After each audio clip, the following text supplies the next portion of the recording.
og nogle, jeg har set nogle af jer i hvert fald, kan genkende. Som Dorte siger, så er jeg enig. Jeg har faktisk inviteret mig til. Fordi jeg har faktisk brug for jeres input, så det er ikke så meget mig, der skal stå og lave sådan en tale om, at det nu er vi laver. Så jeg har brug for jeres input.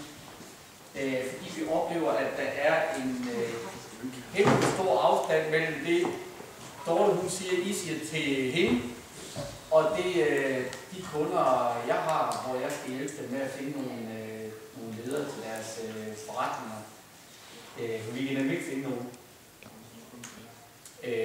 Og jeg har hørt Dorte sige, at I siger, at der er jo ingen stillinger. Så de to, der er et eller andet hul der midt imellem, som vi ikke kan finde ud af, hvor pokker det er. Så vi skal egentlig have en dialog om det. Og inden vi går i gang, så Dorte også siger, så er... Måske det er jo ikke tilgængeligt. Det kan du snakke ordentligt. Det er det eneste væk, det er sådan, man kan. Nå, men det er også lige meget. Nej, vent lidt. Det kunne være lidt. Du bruger den her. Det her er Genefi.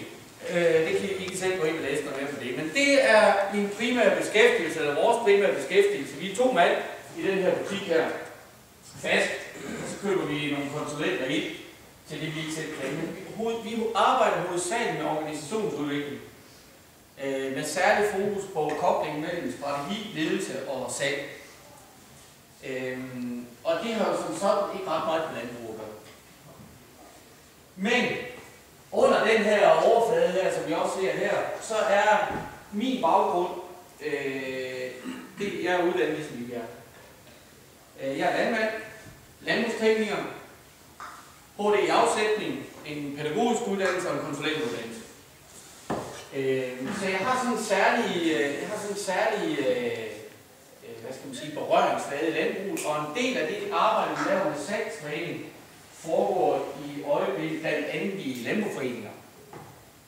Så vi rører rigtig meget i landbrugsbranchen, noget med maskinhandlere, vi har lavet en hel del salgstræning for maskinstationer for entreprenører.